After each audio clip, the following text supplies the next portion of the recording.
I'd like to call the meeting to order. Barbara, would you please call the roll? We have Commissioner Sales, Holloman, Moss, Noonan, and Parfrey present. Good, thank you. Full house. I think all of you know this will be recorded on Channel 35. Why don't we start with the GM report? Mr. Nichols? Thank you very much, President Sales. I'd just like to take a couple of quick items. The first one, I'd like to give a brief report on how things are going with respect to our public workshops that we're having in our rate consideration process. We've had 3 now. We have another at least 5 to go, broadly around the divergence of our city geography. And we'll likely have a few more to get some additional input. We've had kind of different sizes of audiences of them. I think we probably could ramp up our outreach even a little bit more than we have done to get more out, and to the extent that we need to have additional meetings to get that input, we'll do that. I am pleased with what we're seeing so far. We've gone over similar to the type of presentation that we provided the board at our last meeting. And through that process, have laid out this basic needs case that we discussed last time, and then we break out into 2 separate sessions to get much more interactive on the strategic investment side, those things where we have some level of discretion on that. And I think initially some of the reactions that we've seen from the public on this is, well, you mean you actually want our input and you haven't made up your mind on these things? And I think it's a little different for them. By the time we have gone through those sessions, I think people realize that this is real. We're looking for their input, and I've had really excellent interaction with people. A lot of different perspectives, a lot of different views on it. We expected that. Sorting through after we get that input, not only through these meetings, but through online, and we'll also have some webinars for those people who are less interested in getting in their car and coming to a meeting and more comfortable with dealing with something in an online interactive way, that we can do that as well. And through that, I think people are starting to see, at least those who are attending, are starting to see that truly there are areas that we have not made final decisions as of yet. We are looking for their input. It will affect both policy considerations, and ultimately we'll take that into consideration when we come back to you as our board with recommendations in the August time frame. So I'm pleased with the results. We have another one tonight in South LA, and then a few others in addition to that over the course of this month and next. So I'm pleased with the results so far on that. Hopeful that any of you who are in the audience or who are listening to this, to the extent that people haven't got out there, go online to our LADWP laforward.com and look online with that to get more and more people out to these, because the more people we have in these sessions, the better the discussions, I think, have been on it. It's been helpful. So pleased that so far I think we're getting good information out there. Questions or comments on the report, that aspect of the report? Anything else, Mr.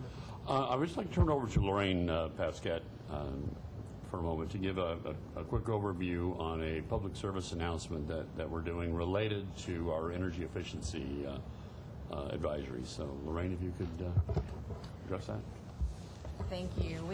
Today's the first day of summer, and which most folks know, and so today we're going to roll out a public service announcement that our in-house creative team put together over the last few months. Even though we've been pushing them pretty hard on the public rates process, they managed to do this.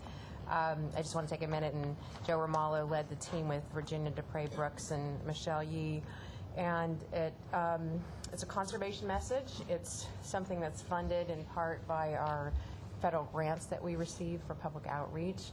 We're excited about it. We haven't been in the media at this level for years, and because summer's starting and because energy efficiency is so important and conservation is something that's embraced quite a bit by our city, we decided to launch this. So I'm going to ask Joe to take 30 seconds and show it to you.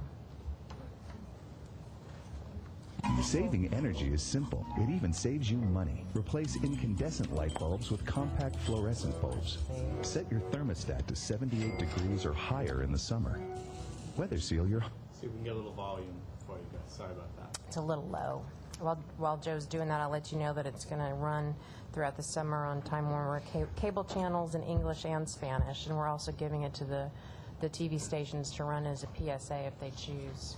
Are we keeping the volume low as a way of saving electricity? Yes, Commissioner Parfrey, thank you for noticing. We'll try one more time. Saving energy is simple. It even saves you money. Replace incandescent light bulbs with compact fluorescent bulbs. Set your thermostat to 78 degrees or higher in the summer. Weather seal your home. When replacing old appliances, select Energy Star qualified appliances that are up to 40% more efficient, and unplug electronic devices when not in use. Visit ladwp.com for more energy-saving tips and information. Save energy, save money.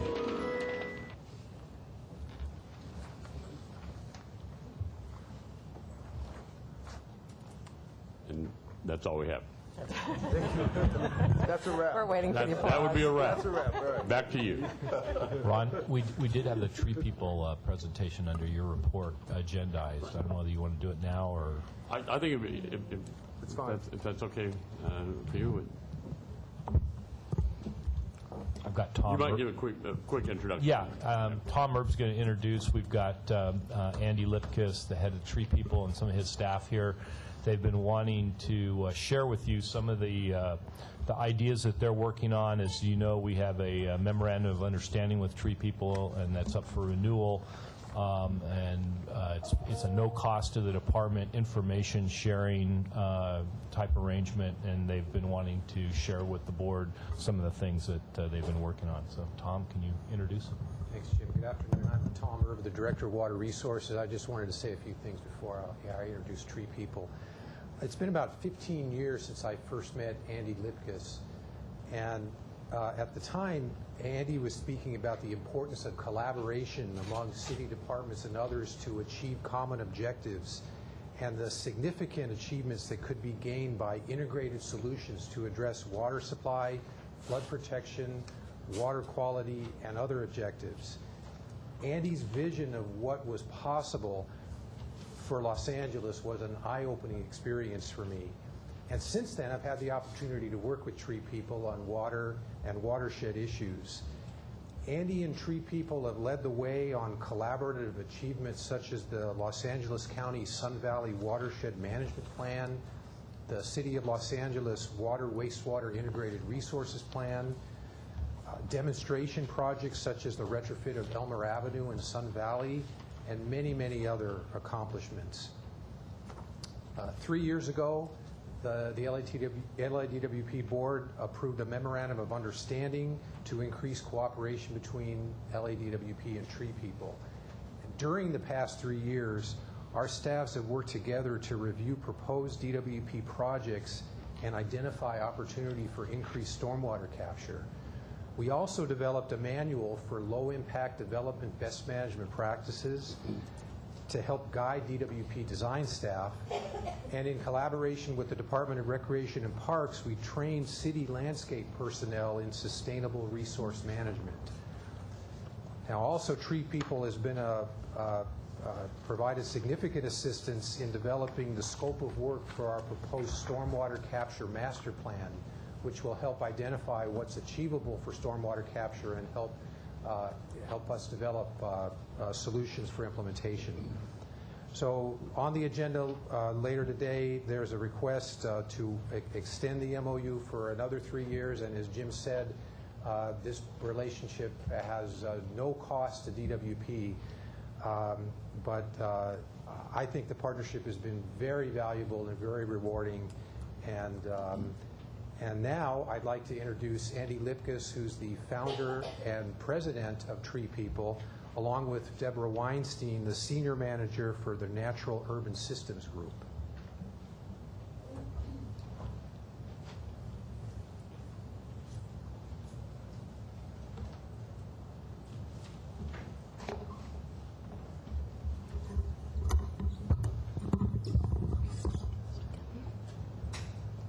timer.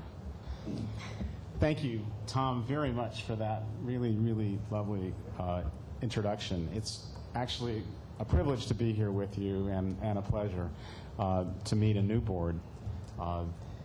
The board, 3 years ago when the MOU was presented, they raised their eyebrows saying, "We're not paying you. Why is this?" And it was so we could do our best work and sometimes work outside the box.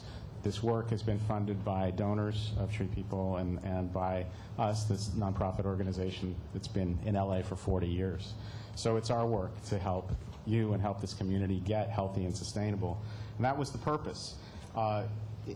We worked as strategic advisors to your staff to help look into the future to develop a sustainable water supply for Los Angeles based on the notion of watershed management, distributed capture of and harvest of rainwater, and good management of this resource that we lose today, and also to help the department push the community towards really good levels of water conservation. So we're bringing more water in and saving more water and creating a sustainable and healthy future for our city.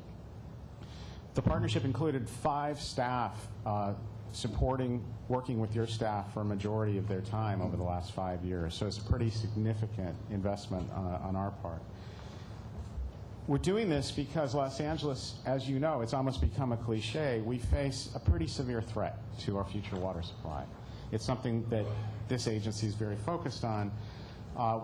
It's coming from the 3 major areas: the forecast of climate change, reducing our water supplies, legal restrictions that MWD is facing in bringing in water, and expected radical increases in the price of water that we're going to have to pay. All of this translates to a potential severely diminished supplies for our future. DWP has said in its Blue Ribbon Master Plan for its water supply future that it expects a major cut in importation, perhaps as much as 50%, that it expects to make up through local supply and conservation. So it's right in line with the work that we've been doing. The conclusions of the work so far back up the hypothesis is that we can secure a very sustainable supply for this community. And there's a good news side to the story. Through investing locally, we're making a local investment in jobs, in a green economy, the kinds of things that our mayor has been behind and the population has been behind. There's a great opportunity.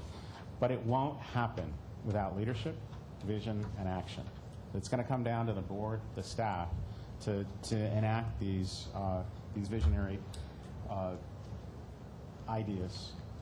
The other good news piece of this is that the work that your staff has done on very scientific modeling has shown just what kind of resources here are available. And to outline that, I'm going to hand this over to our senior manager, Deborah.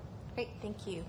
So as Tom Erb has mentioned, we have advised DWP on a variety of specific projects, but I'd like to focus the rest of this presentation on 2 specific outcomes of our MOA with DWP. The first is the Stormwater Capture Master Plan, and the second is just a snapshot of the results that Andy just mentioned from the modeling that show how much more potential we can actually have in the city for getting rainwater into the ground. So first, the Stormwater Capture Master Plan. We thought it was very clear from the beginning of working in this partnership that the city really needed an overall plan for stormwater capture with very aggressive targets, and particularly from decentralized capture, because that really hasn't been the focus in the past of DWP. So we recommended that the city go ahead and create a master plan, and we worked very closely with Jim McDaniel and Tom Erb and their staff in creating the scope of work, as Tom mentioned. And we're very pleased that actually it's going out for bid, an RFP, I believe in the next couple of weeks. So that's on the way. The second major result that I'd like to share with you is the completion of the modeling data that I just mentioned that shows that we can significantly increase the amount of water we're currently getting into the ground. For this, we worked in partnership with the LA and San Gabriel Rivers Watershed Council. We used their groundwater augmentation model, GWAM model, as the basis for the numbers that I'm going to share with you. So I'm, in a second, going to show you a snapshot of the findings, but first I'm going to give you the bottom line. Through this modeling effort, we identified the potential of capturing approximately 200,000 acre-feet of local water per year. Now, that's not going to be easy to accomplish. It's going to take a concerted effort of targeted laws, policies, and incentives and funding for programs to make that happen, but we believe that much of that potential could be realized.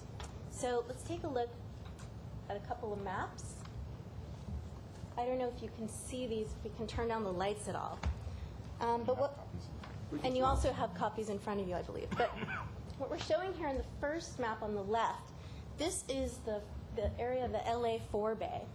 And what the red here is showing is the amount of impermeable surfaces there are in this area, as opposed to the green and yellow map on the right, which shows what is possible if the public and private sectors get together to capture rainwater.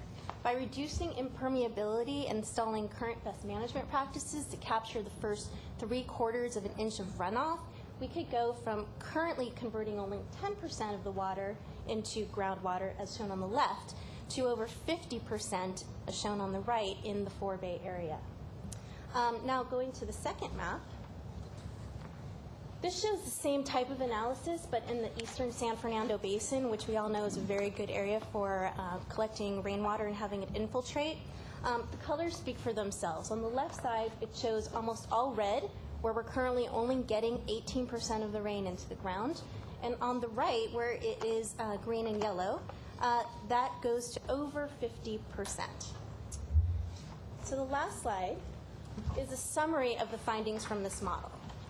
And it shows the bottom colored red circle on the left shows that we're currently shedding over 200,000 acre-feet of rain a year. We're just losing it.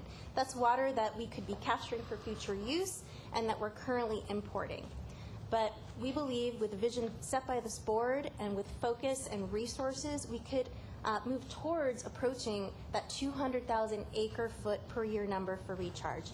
And if you'd like more specifics on the study and for the possibilities, we'd be happy to provide a more in-depth analysis for you.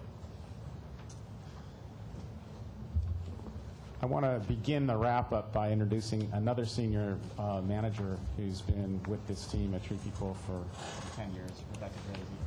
Came back from her vacation to be at the meeting with all of us today. We hope you've seen the value of, in this brief form, of the work we've been doing, and hope that you'll vote to extend the MOU later today in the meeting.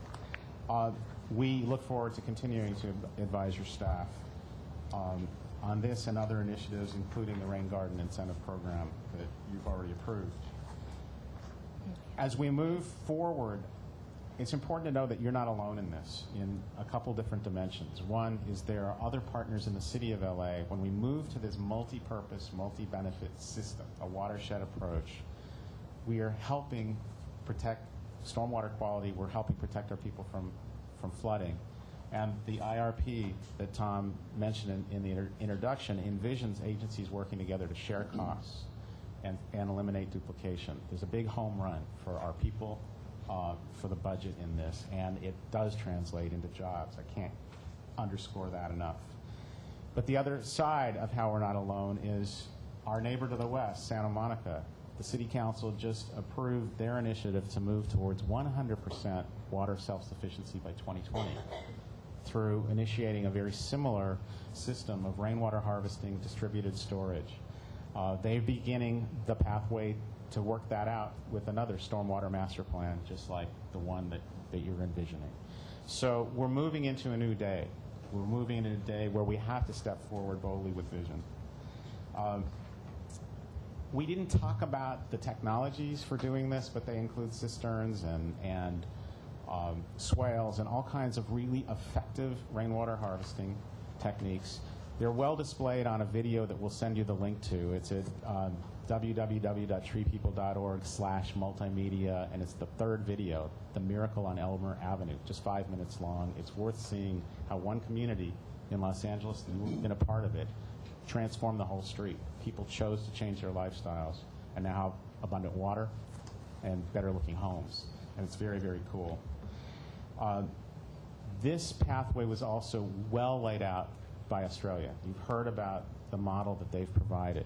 I've just returned from there on family business and witnessed throughout all the cities I visited, people have signs on their property saying proudly harvesting rainwater with their tanks. They have beautiful gardens.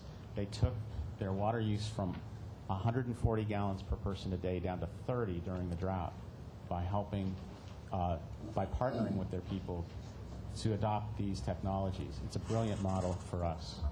So we look forward to working with you, and thank you for your time, your attention, for this great partnership. Thank you. Thank you so much. Mr. President, just a quick note. Andy, Deborah, thank you very much. Just to put in context, that 200,000 acre feet, getting there is a long journey, but it takes having a considered plan. We have plans that certainly start moving us in that direction. We need to fund them and move forward doing that. But to put in context, 200,000 acre feet of water, if we were able to achieve that, is on the order of 30% of our total annual water supply that we serve right now in Los Angeles. So it's a huge number, and just making strides towards that number is an incredibly important opportunity for us. So, Comments from the Commissioner? Yes. Commissioner Noonan? I'd like to add to that, and that I visited your site, and I applaud your effort, and I especially appreciate the outreach you've endeavored towards the youth. I've seen how that's really been compelling for them and for our next generation, so I thank you. Thank you very much. Other comments? Thank you very much. Thank you.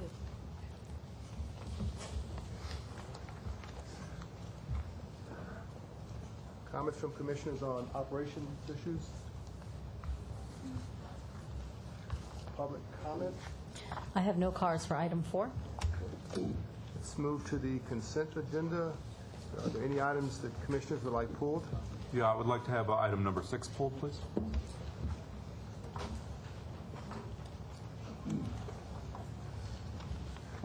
Any other items? Is there a motion to approve items 5 through 18, not including item 6? So moved. Mr. President, I need to abstain from item number 5, as I was not present at those 2 meetings. Is there a second for the motion? Second. Any objection? Hearing now, the motion passes. Why don't we move to item 6? Yes. Is there someone making a presentation? Do you have questions, or do you want to just... Yeah, I had some questions. It was Who's presenting item 6?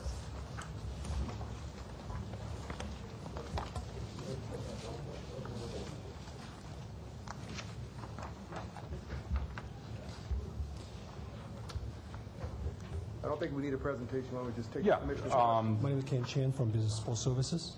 Janice Lee from Business Support Services. Hello. Thank you. Just very quickly, I was confused by the board letter on this matter with respect to the objections that many of the bidders had with respect to the insurance requirement. No, there's no objections to spec 258. Prior to the 258 was a previous spec, and one of the bidder had some concern regarding to the insurance coverage, because on 2 previous spec, the insurance requirement was set at $3 million level. And in response to that concern, for this particular spec, we worked with risk management group, and we also worked with purchasing and legal. We lowered the required insurance level from $3 million back to $1 million. That was the major change with this current specification. Okay. Is that unusual to do that, to take feedback from potential bidders and then change the specification? No, the $1 million is the according to the research that we conduct is the industry standard. But the $3 million requirement for the previous 2 spec was set by the risk management insurance. I mean, they probably can provide more feedback on why it was set at $3 million. But my understanding is because that is the gap between the self-insured until our insurance kicks in. Okay, thank you. Is there a motion to move item 6? So moved. Second. Any objection? Hearing none, item 6 passes. Move to the discussion. Agenda item 19.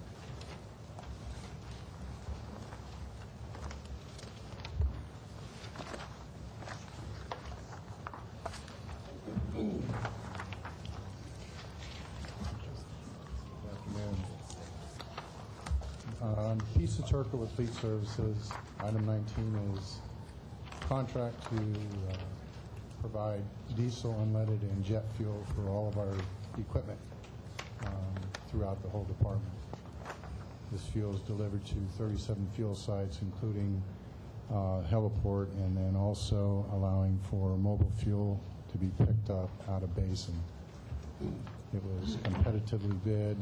As you can see, 5 vendors. It was broken up in a multitude of different fashions to allow as many possible vendors as possible to bid on it. Questions? Yeah, I had a question about the pricing that is estimated in here, the cost per fuel. Is it sort of like a swap? Is it a fixed price that runs for the entire contract, or how does that work? No, what it is the vendors work off of OPIS. It's the oil price index service, which is a daily index that we receive. It's the first AM report. And so what the vendors do is their price is plus or minus that baseline price each day. So if I place an order, let's say today, based on this morning's OPIS, whatever their bid estimate, either above or below that OPIS price is what we pay. So it's based on that morning's OPIS price. What determines whether it's above or below the OPIS? That's the vendor's proposal. Let's say there's a multitude of line items in each of the contract segments. Some of the vendors in the past have looked at a line item as having a very small amount of profit in it, and so they'll actually bid under OPIS. We haven't seen that on this proposal. They were all above OPIS. So they would, present it depending on the delivery point, 0.22 cents, 0.3 cents higher than OPIS to cover their costs. I know the price is indexed, but let's assume prices got even more volatile. Do we have outs in these contracts? No. What we've done is we've looked at our usage, calculated. Now we have usage going back, very active usage back to 2005. And so based on, we look at the fuel economy that we're getting on the equipment that we're purchasing for future, for the next 3 years. We can look at our actual usage. We work with the water and power business units or divisions to find out what their projects are for the next 3 years, so we can estimate what increase or decrease in fuel usage. And then we also track what the OPIS price has been for over the last contract. So what we do is we'll take the highest OPIS that we paid and take the highest throughput, and then we'll take a look at the capital jobs that both the water and power side estimate to have in the next 3 years. And we can pretty much calculate what our estimated usage will be. And that's why you'll see in here there's 3 variables. There's a minimum payment that'll go out, which is obviously well below what our traditional usage is. And that's to keep the vendors to want to continue to bid. And then there's what we estimate to be a true estimated expenditures, and that's based on our current usage. And then you'll see the high estimate, which is based on if every capital job happens, every vehicle is purchased, our fleet increases as we estimate it may. So that's kind of how we set our baseline. Yeah, I guess what I'm trying to understand is, what if our usage was dramatically less than we anticipated? Is this a take-or-pay contract? No, there's a again, like I said earlier, there's a baseline percentage that we are locked into, but yeah, we'll well exceed that. I mean that we can. But if we don't,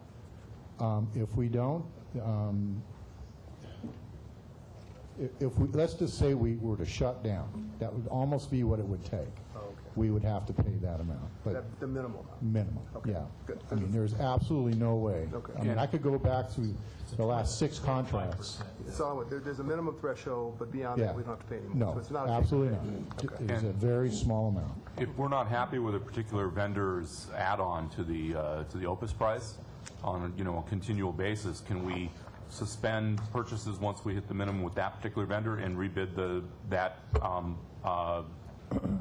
portion of the contract to someone else? No, what it is, as part of their proposal through the 3-year award is, along with, of course, there may be WEBA requirements, is the lowest bid based on a particular day's Opus price. So it's fair across the board for everybody. So if they said, let's say, 2% or 3% or 5% per particular line item, that stays the same throughout the contract, and that's the same for everyone. So they had to base their estimates on a single day's Opus price. So it's fair across the board. So the only way we could eliminate a vendor is if they don't produce, if they don't provide the service, or if they do. What will happen in the past is if we get a major increase in an Opus price, and I have some estimates here which are pretty interesting. Let's say unleaded, for instance. In our last contract, the unleaded low that we paid was in essence 95 cents a gallon. And that included the overheads. And when it's high, it's $4.18 per gallon. And that was in a 9-month period. So the cost to the vendor is going to stay the same, is going to rise, but his profit margin is going to stay the same, because he bid, plus X amount over whatever the Opus rack is. So his, he's not, the cost to deliver the fuel to us is going to go up only because his delivery cost is going to go up. Right, the Opus price. No, his delivery to get the fuel to us in a delivery truck. I see. See, because as the fuel goes up for us, it's going to run up for him or his delivery drivers. And so sometimes they'll come back to us looking for an increase. I see. Mr. Samo, you stood up. Yes, good afternoon. I'm Selma Collins, Acting Director of Supply Chain. The answer to the question is, once we expend the minimal requirement in the contract, we have the right to not use them anymore. So the minimum requirement is 25%. So this total contract has a maximum expenditure of $90.3 million. Our minimum requirement is $18 million. And each one of the 5 contracts has its own 25%. So once you reach there, if we choose to not use the contract anymore, we can do so. All right. That's what I was trying to get at. Right. Yeah. Okay. Well, no, we can, you don't have to place an order. I thought your question was, can we No, I was terminate? just wondering, within the 3-year period, if we no. hit the minimum and we don't like the way they're performing, we can move on to someone else. Well, no. If we don't like the way they're performing, then we take them in, we do a vendor evaluation with them, we document what the issues are, we give them an opportunity to fix those issues. If they don't and they continue not to provide a service, then we can terminate. Okay, so there's a cure period, and after the cure period, we can then... Absolutely, Okay. absolutely. All right, we got it. Other questions on this one? Is there a motion to approve item 19? There is. Second? Second. Any objection? Motion passes. Item 20, I do have a card on item 20. let's hear the speaker first. Okay. The speaker is Sam Silva. Mr. Silva? I have no comments. I just wanted to put my name up in case there was a dispute to the award of the contract. I represent Spinello Companies. All right. Okay, thank you.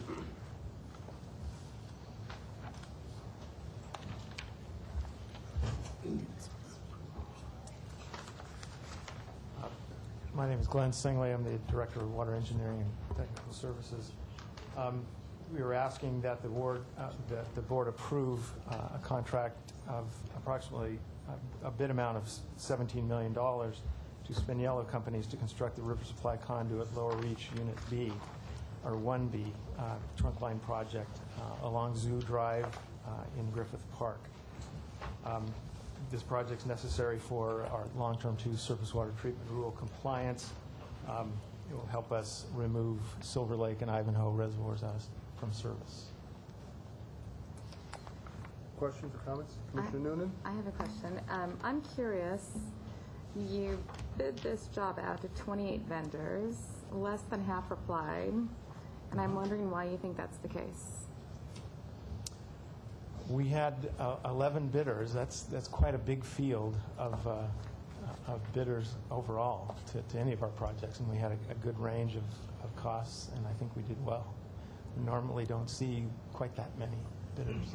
My bid on a project. concern, and this isn't based on any facts that I've seen, but just being a broker and understanding leverage, I just want to make sure that there's a clean playing field for everyone who's given the bid, and that no favoritism is shown. And I've been concerned about this with our auto contracts and other contracts that we've approved or have deferred. And so I just want to make sure that this bidding process is clean. Right. Well, these are sealed bids, and it's a low-cost basis, and so there's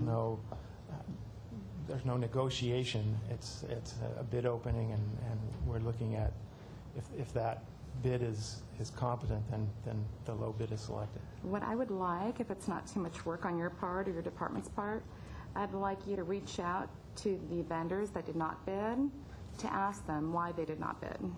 And I'd like to hear their feedback. You certainly can. All right, thank you. And if I may, building upon the bidding process, so it was a sealed bid process. Yes. And I noticed that in the board letter, a couple of the companies were considered non-responsive when the bids were unsealed. Correct.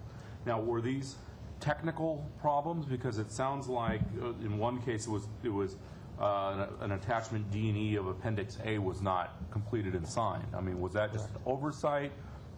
Is there a procedure in the sealed bid process, if there's a procedural problem, to be able to call the bidder and say, hey, look, you inadvertently neglected potentially signing something? Would you like to sign this and continue to be considered? Or how does that work? We had it in two places. We made certain that these forms were required. They were required by the California Department of Public Health, and in order to get federal and state funding for some of these projects, if possible. So we required these forms to be filled, and all filled those except for these two bidders. I just don't understand, why would someone go to the expense and hassle of submitting a bid and then not completing it? That doesn't make sense to me. I mean, is there any procedure? Is there any ability? I mean, Mr. Brown, is there any ability in that process? We're going to find this out, right? We're going to go to those non-responsive, those who didn't submit bids, right? And we're going to ask them why they didn't submit. So we should be able to get an answer. It disturbs me that we're not getting the full benefit of a competitive bid if either our bidding practices and the submissions are not enabling people to meaningfully, return the bids to us. Okay.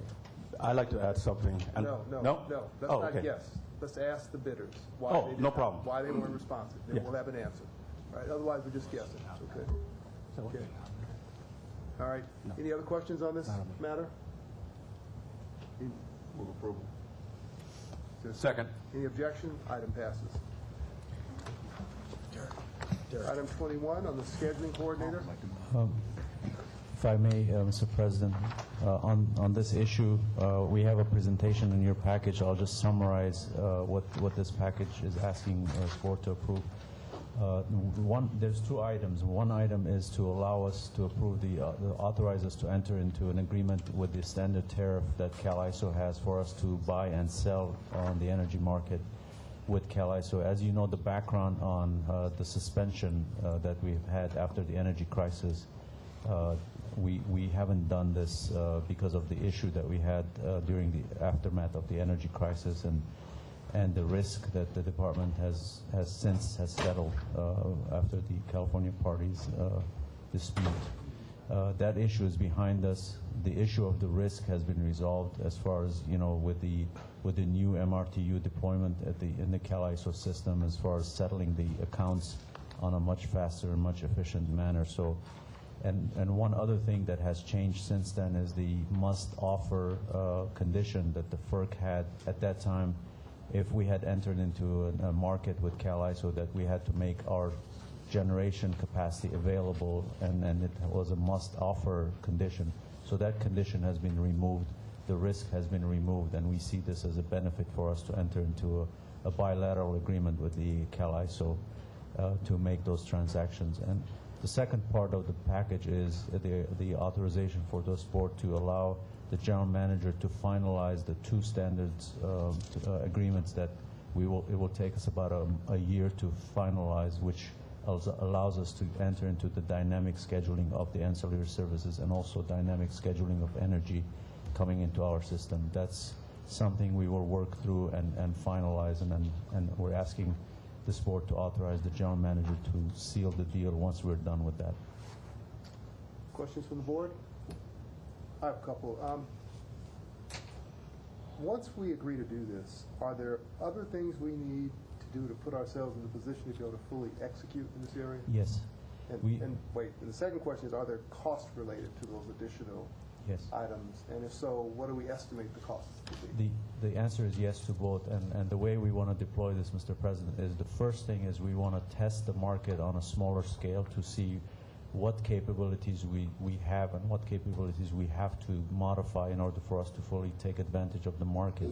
So we will have a better handle on whether it's a tagging issue or protocol that we will agree. The two agreements that we have to finalize, part of that agreement is the protocol that we have to agree on what they need from us and what we can. So that will kind of clarify the scope of what we have to go through and do it. The estimates are around anywhere between $100,000 to $300,000 range that we have to modify the software that we have or the capabilities that we have. But there is a cost associated with it. There's some redirecting and retraining of staff to make sure we fully utilize the capabilities of the market. It's still something that we will figure out. We're talking about maybe 1 to 3 full-time equivalent resources that we will dedicate to monitor this market and fully utilize it to the maximum limits. But we will start small. We will test. We will make sure our systems are brought up to speed before we go full blast on it. What happens if those costs get to several $1 million? Then we don't have any obligations to trade, and we will not make those investments if the cost for us to get into the market exceeds the benefits. We don't think so, but we will find out. I'm sorry. Oh, go ahead.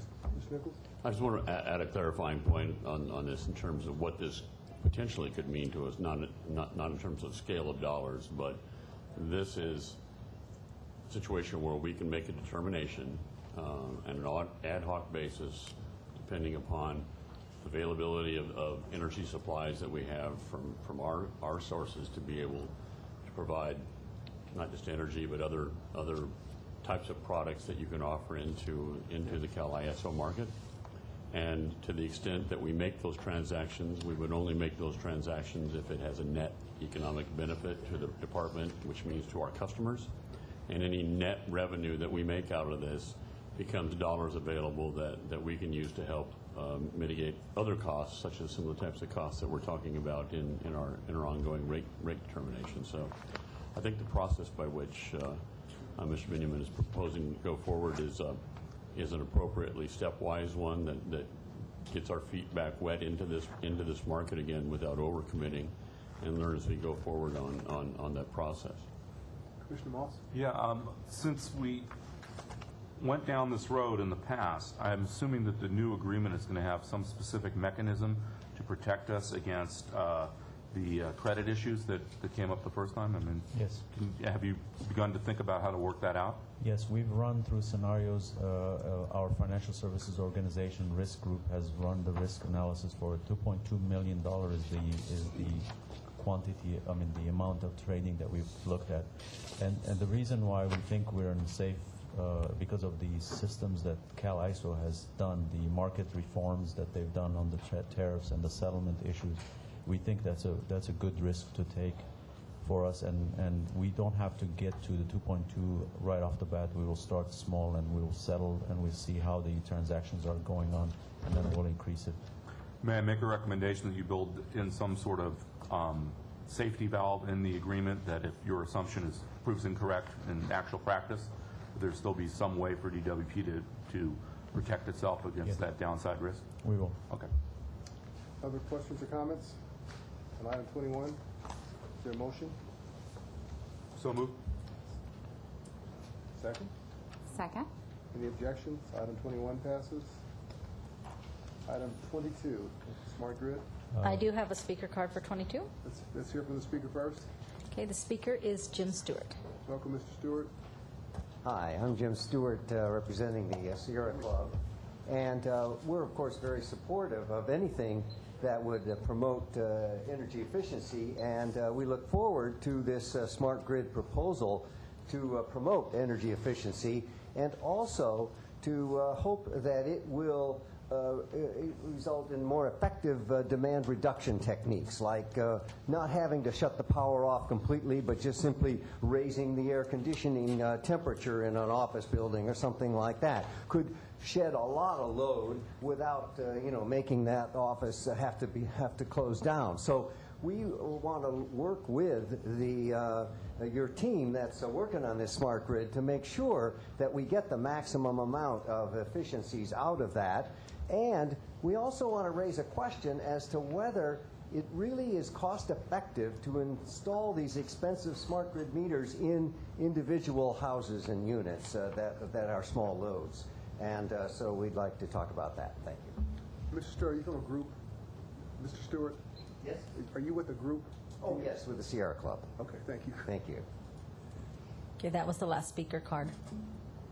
Is there a presentation on Yes. So, Mr. President, Commissioners, this is the approval of a plan that we are obligated under SB 17 to submit as a milestone report on where we are with this.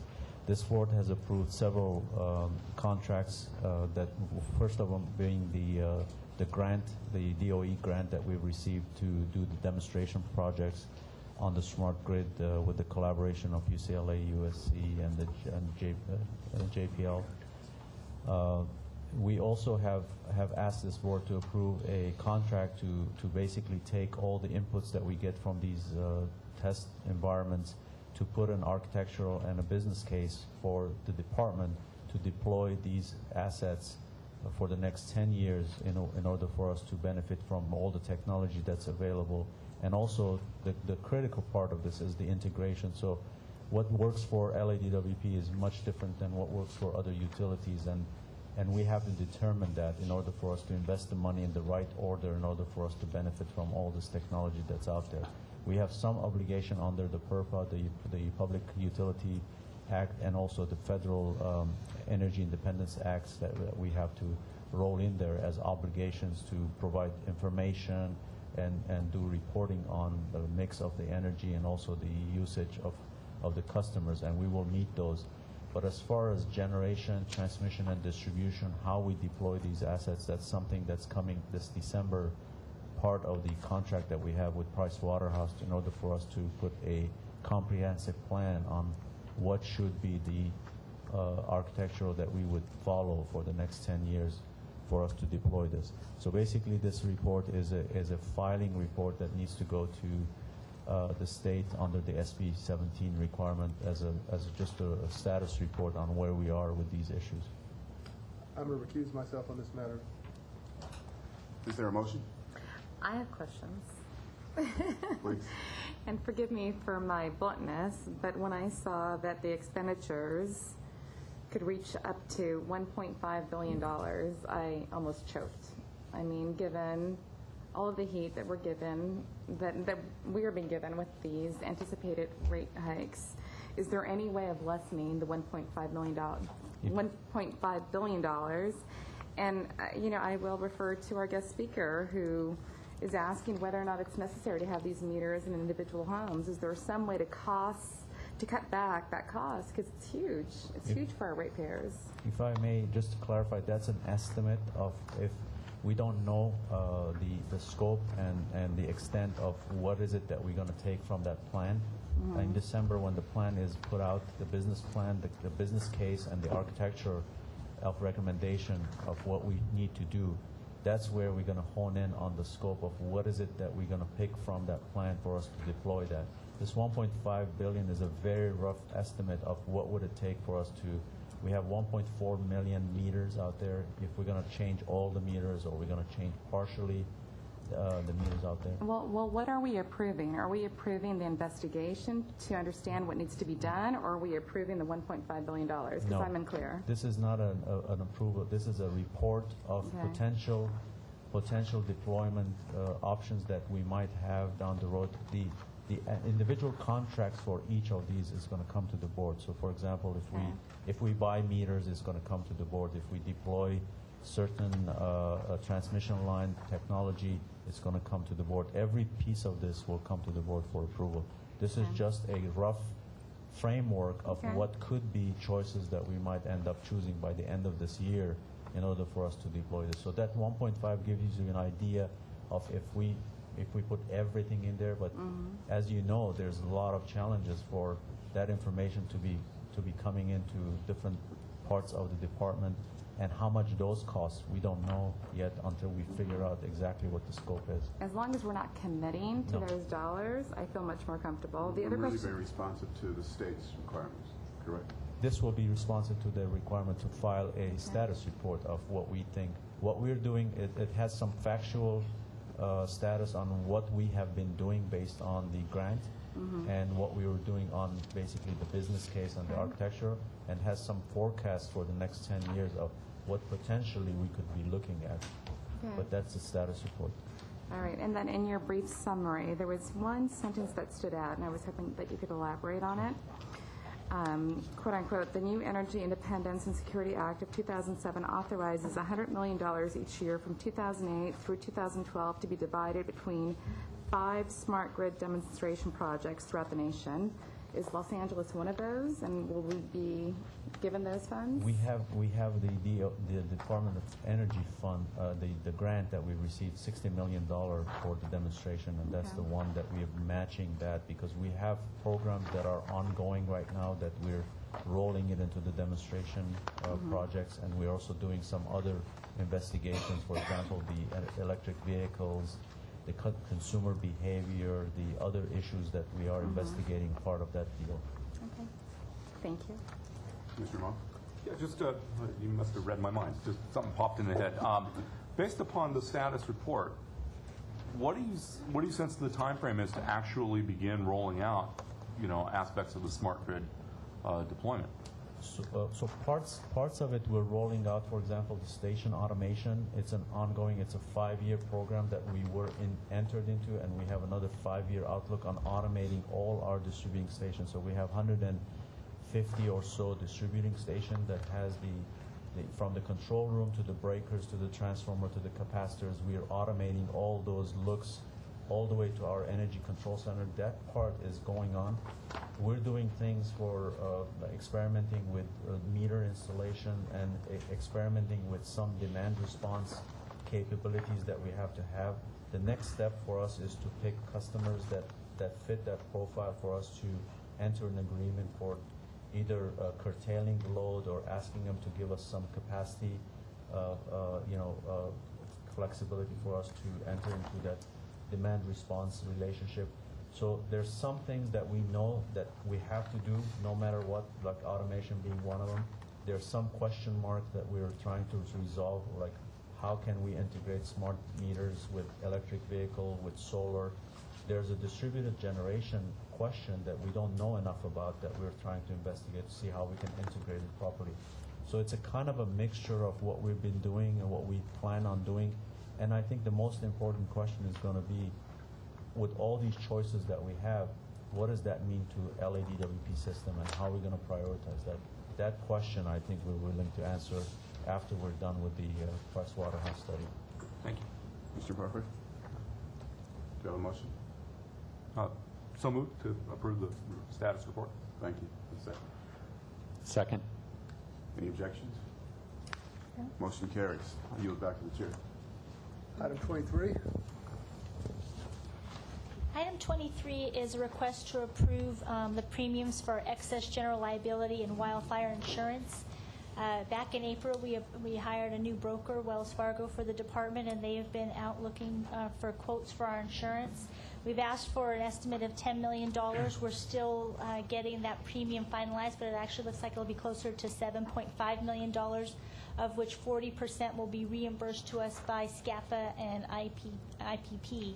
And we do have our insurance staff and our broker here for questions. Questions from the commissioners? I do. Commissioner Noonan? Who am I asking the questions to? Yeah, that's right. Good afternoon. Good afternoon.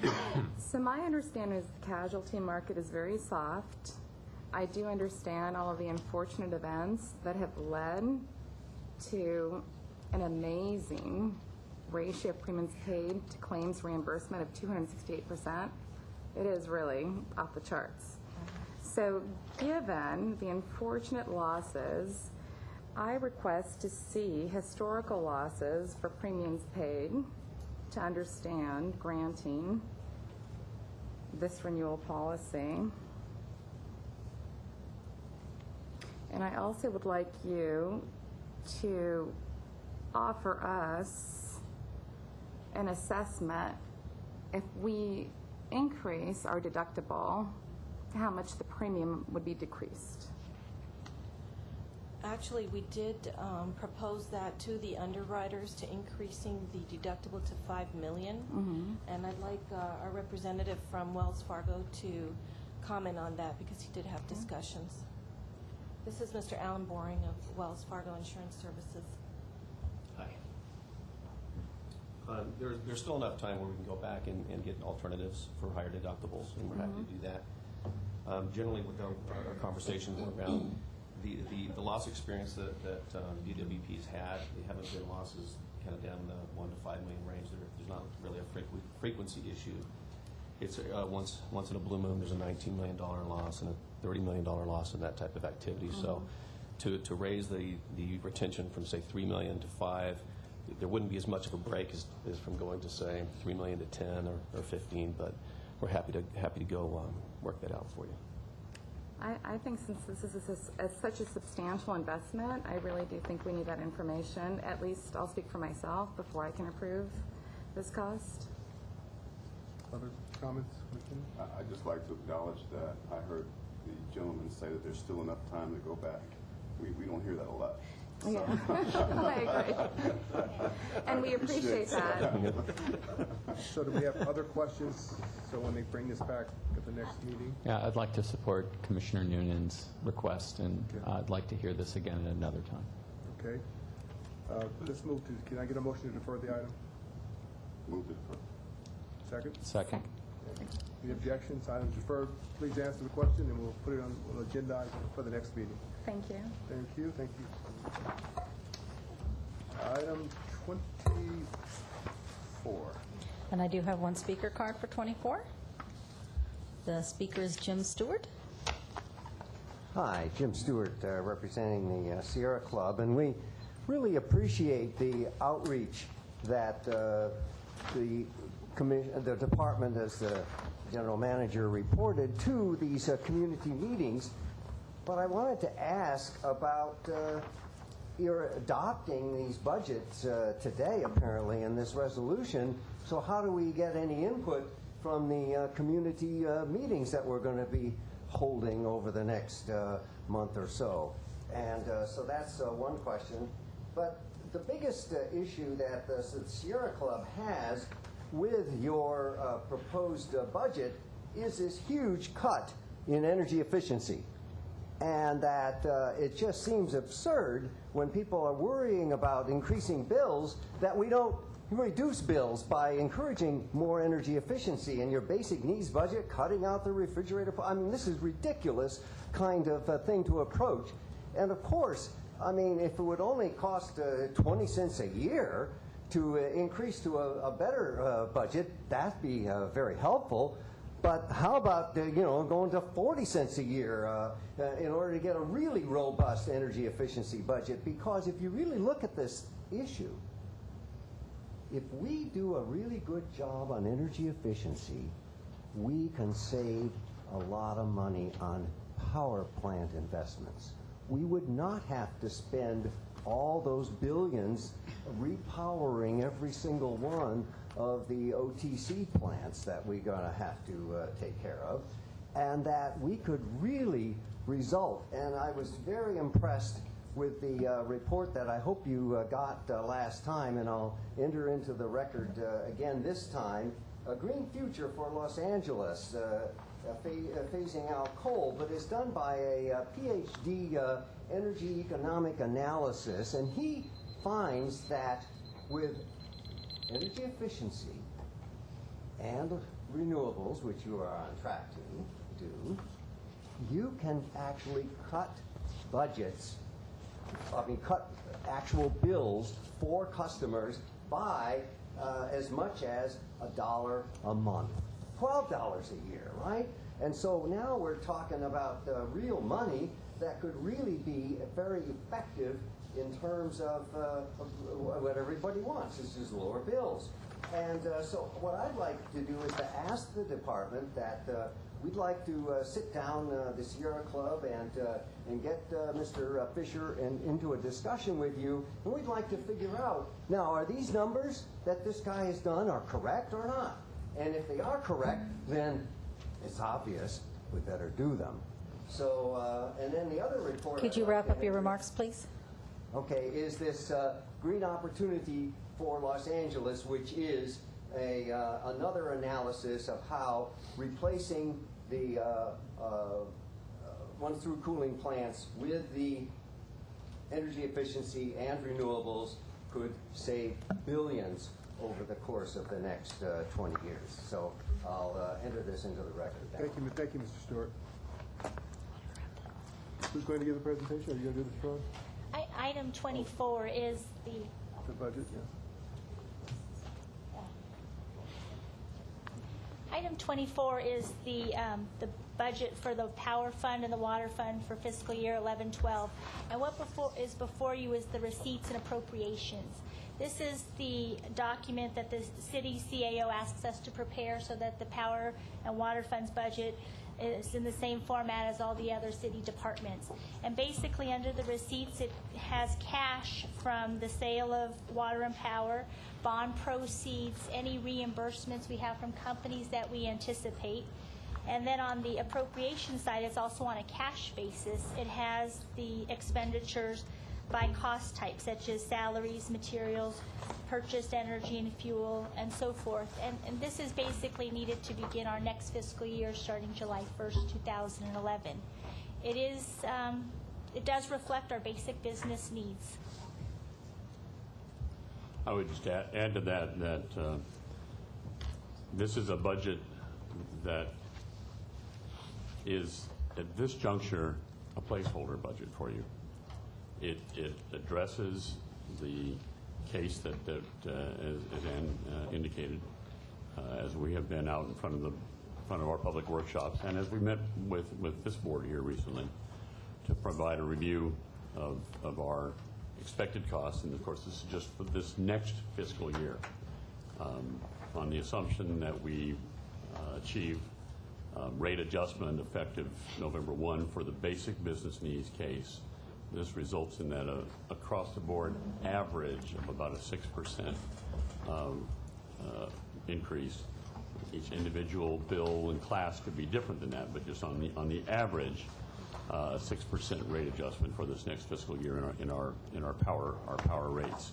As you're aware, we are out in the public asking for input as to the interests and preferences above and beyond that basic business needs case to address other strategic investments in greater amounts of energy efficiency, kind of changes in the mix of our renewable energy supply, greater amounts of funding for our reliability improvement on the power side as well, among other key areas. To the extent that after we get that input back and we come back before you and make a recommendation, to the extent that number is higher based on the input that we received, adding some of those strategic investments in, that would modify the budget and you could adjust it accordingly.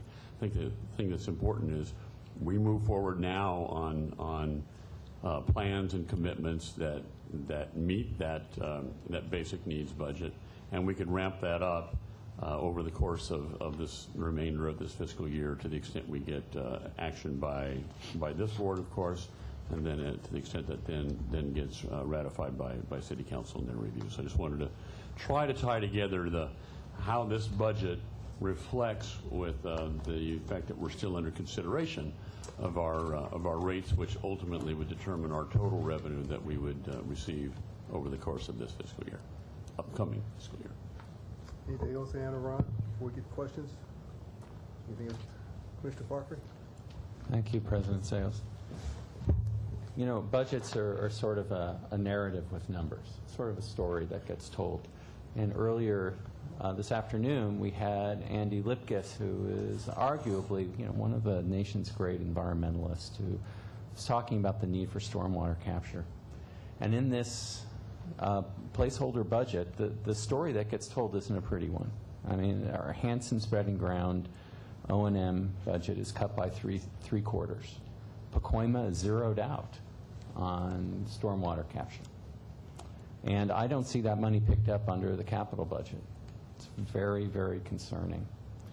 And the story that gets told also with reductions in the Energy Conservation Fund, reductions in some of the smart meter work that we're doing. And I know we're taking a haircut even within the department. I know the general manager's office is taking a pretty steep cut, as is the city attorney's office. So I recognize these are tough times in fleet services, taking a pretty big hit, I noticed as well, Mr. Soterko. But it's pretty rough to just hear a presentation on stormwater capture and then see how in the budget that we're proposing and sending on to City Council that the cuts are dramatic and deep. And I really hope that the story that we tell is that this is a placeholder budget, and that the story ultimately gets told that we're able to fund the energy efficiency programs and the stormwater capture programs that do need to be funded. Other comments? I have a question. The rate that is underlying the estimated receipts both on the power and the water side, what rate are we talking about? Are we talking about the current rate that's in effect, or did we make an assumption for purposes of the budget about a rate increase? No, good question, Commissioner. This makes the assumption that we make a rate increase reflected in what we're publicly discussing as our basic business case. So again, we're just talking right now. We're talking about power. We'll get into water in a moment. On the power side, this assumes an average 6% approximate average across the board rate increase effective November 1 of this upcoming fiscal year. So it is at a level obviously higher than our current rates, and the budget is tied to that adjustment. To the extent that we ultimately didn't get that adjustment, then we would be finding a way to come back to you and determining, what deeper cuts are we going to have to make, which will ultimately, I think, have to get back to programmatic cuts of things that will be pretty painful to do, but we would get back and talk to you at that point in time. It furthermore doesn't also reflect, as of yet, until we get some feedback from these public meetings about these strategic investments in, again, we're talking power here and things like our energy conservation programs and our renewable energy and our reliability improvement programs. What would be the impact to this budget if you went with the rates that are in effect now and not assumed a rate increase? No, we'd be short. We saw it in the last presentation. No, I understand that, but I'm just wondering why we haven't seen that presentation in terms of the actual, where would you make the cuts? We don't know that we're going to get the rate increase at all.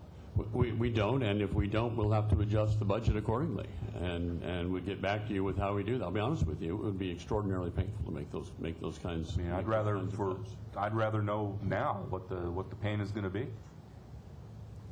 I don't run my business by assuming things that I don't have in hand. Even in terms of projections. I just don't know that we're going to get a rate increase or that we're going to get a rate increase by November 1st. Well, I think what we're doing is we're asking staff to hold off on any items that are semi-discretionary, training, new hires, things like that, until we can see what the rates approved are. I know that's what Financial Services is doing, and then once we see where the rates process is going to happen, we'll come back to you.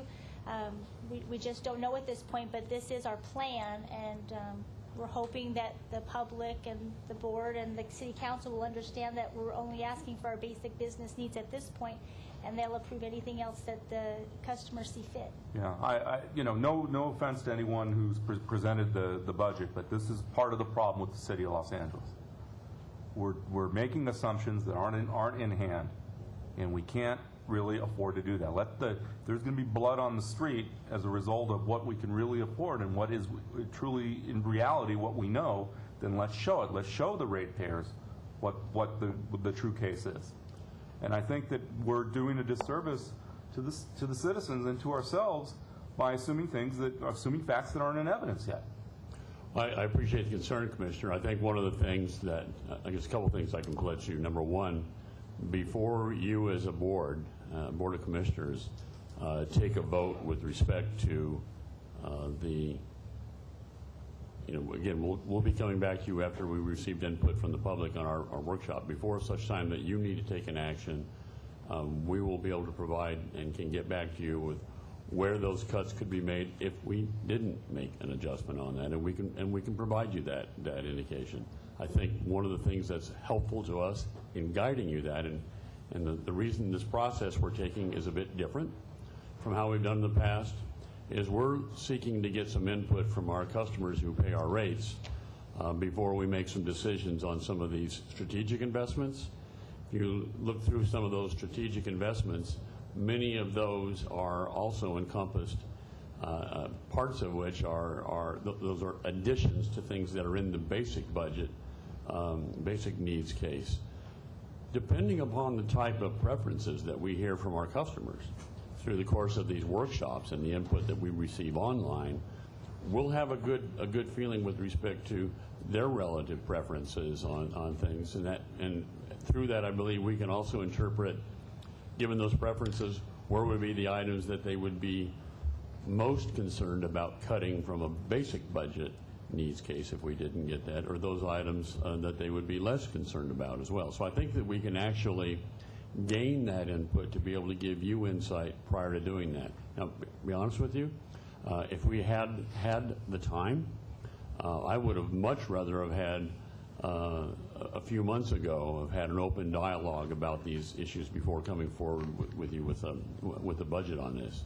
The reality is, at least when I came on board, it became clear to me that we needed to do everything we could first to cut our costs and how we run our business on a day-to-day business. I took my best shot at doing that to get that platform, get that foundation as low as we possibly can, before such time that we started looking at an overall budget and our associated rates. Had I been on a few months earlier, I could have then subsequently gone forward and got some more public input on this. It's an issue of, and it is an issue of timing. I appreciate your frustration, but I'm hopeful that recognizing that this budget is a placeholder at this point, and it's something that we will revisit later on. And before you have to take a vote on it, I will pledge that we will get back to you with those areas in which we can could make what would be very painful cuts if indeed we weren't able to get this level. To clarify, I know that we need to pass a budget before July 1st, before the start of the fiscal year. But are we allowed to pass a budget that is a placeholder budget to say, since we don't know, I mean, I'm asking if we could formally put this in the resolution, since we don't know what the rate structure is going to be, this is our best guess assuming the following things, and pass the budget on that basis? Will that meet our legal requirements? Well, hold on just a second. I think the budget, by definition, is a placeholder budget. We're not going to be able to spend more money than we get in our revenue requirements. So we'll have to go back and revise the budget to meet the rate structure, period. But I think Commissioner Moss does raise a good point. As we go through the public hearing process, and we get the sense, right, that there's not much of an appetite for even the rate increase that we're proposing, we may need to do some earlier scenario planning on additional cuts. From my perspective, while I think the public does not want their rates increased, I'm more concerned about the timing of the rate increase, because the later we pass this budget, the more severe the cuts are going to have to be, right? So that number can go up rather quickly from, 6% to a bigger number if we have to do it in a shorter period of time. So if it's okay with the board, I think my recommendation is we move forward with the process.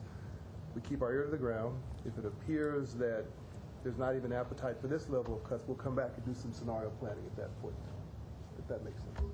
Yeah, I want to acknowledge one thing, Mr. Nichols. I appreciate you just come on the job. Your honeymoon. Your honeymoon is 5 months now. Right. Your honeymoon is still in effect. Well, at least it wasn't until the meeting started. Commissioner Moss, let me be clear about it. He did not get a honeymoon. Exactly. There are no honeymoons at DWP for general manager. All right, no honeymoons then.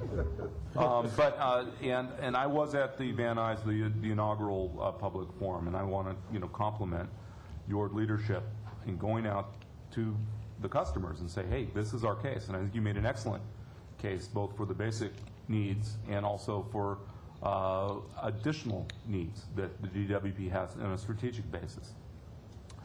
I also understand that we're out of sequence timing-wise between when we hit the rates and analyze the rates and when we're required to pass a budget. It's all backwards. So I appreciate what President Sales is saying. I'll go along. But I wanted, for the record, that this process has to be righted. We can't continue going off in la-la land with our budgets. It's just too important a story that we're telling. I mean, I think that we need the opportunity to really have those policy debates about, are we putting our money into sustainability and renewable resources, or are we going to put them into other factors? And I don't think we can meaningfully have those policy discussions, when we're having things forced down our throats. And I'm not saying that you're doing that. I'm just saying the situation is like that. So I think I've made my point known. So point well taken. Move approval 24. I actually have a couple of specific questions I would like to ask related to the budget. And if this is not the appropriate time, let me know. But I've been looking through the budget binder. There was a presentation at our last commission meeting, and then it was a presentation. And so we did not have the opportunity to actually scrutinize the data, and this is the first public meeting that we actually had the opportunity to talk about this. So, Mr. Blackwood, I direct my questions to you. Well, I'll try to do our best. All right, thank you. I'm looking on, and they both concern the Power Fund proposed report coming from on the capital side. And on page 14, I'm just looking for irregularities, quite candidly. So I'm looking at page 14, and I noticed when I was looking at Sylmar East, there is apparently... Sorry, Mr. Bush, this is page 14 of 20 on that... 14 of 20, correct. On which tab are you looking at? I'm looking under the power capital budget. And I'm looking at this very curious influx of revenue for 2011-2012 at Sylmar East. And I'm just wondering what accounts for that. So if I can... yeah, I just need, it's a simple question with a simple answer. Sylmar is operated by LADWP, and it has partners. 40% of Sylmar is paid by Edison, and then the remaining 10% is Glendale, Pasadena, Burbank as partners. So we do expend money for O&M and capital investments in there, and then we bill the participants, and then it comes in as a revenue back to us as a reimbursement. All right. So that's the right place to count that revenue is in that? It's really a reimbursement. It's reimbursement. It's a reimbursement. All right. Thank you. And then the second question, I'm looking at page 18 of 20, the same section, and I'm looking at the line item Pine Canyon Wind Development, and it's I was under the impression that we had finished capital construction there at Pine Tree. And you're looking at Pine Canyon or Pine? I'm looking at Pine Canyon. Yeah. And it's at over $3 million, and I'm just wondering why we're expending funds there. So several things we're doing on the development of the property is we have a lot of survey data that we're doing in there, and we're also putting a lot of MET towers in there for data collection in anticipation of development in 2013, 2014 timeline. This is the adjacent property of the Pine Tree. So this is an undeveloped site. So currently we're conducting tests and characterization of what the wind potential could be. Yes, and we have to use because we don't have roads and stuff. We're using aircrafts we're using helicopter surveys, and we're doing some aerial activities there to kind of map the areas and also get us the framework for collecting information. And just as a point of clarification on that, that territory land is quite variable, and so this gives you have on adjoining lands, you can't necessarily assume you're going to have the same wind that you have on the existing land, so it has to be mapped out locationally specific. We're on our way to 33%. I noticed the investments projected out in the coming years too. That's encouraging. Thank you. That's the extent of my questions on the power side. Commissioner Noonan? I have a couple of comments and a follow-up request.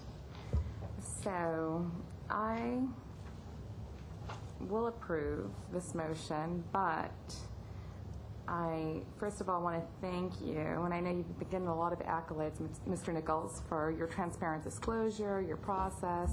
I think that is so important given these rate hikes that are anticipated. So I thank you for sharing with the public, taking the time to meet with them personally, meet with them in group settings.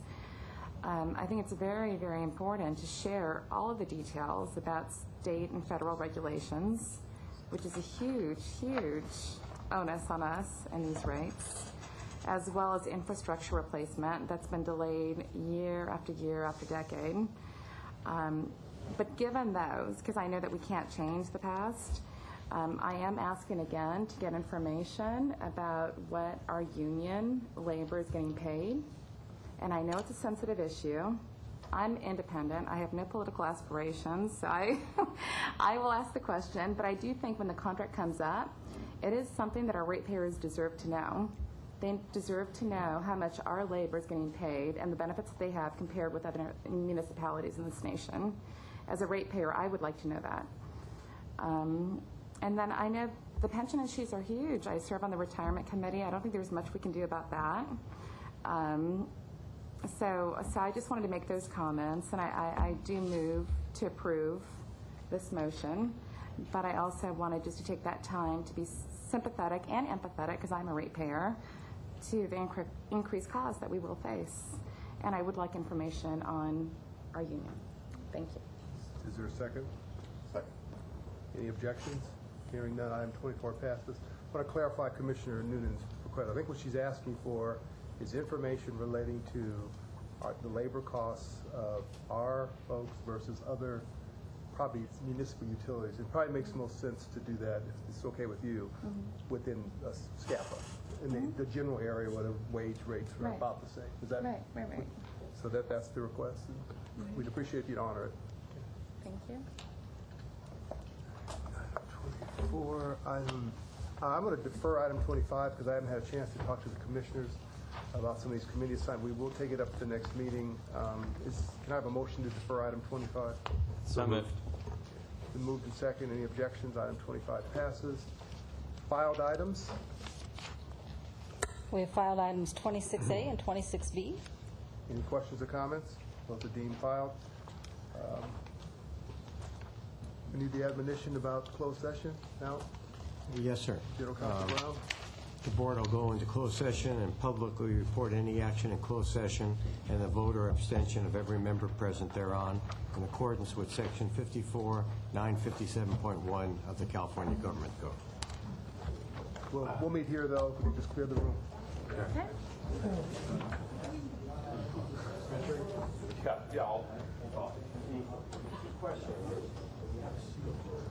Mr. Hollerman, how are you? Wonderful, thank you. How are you, Jim?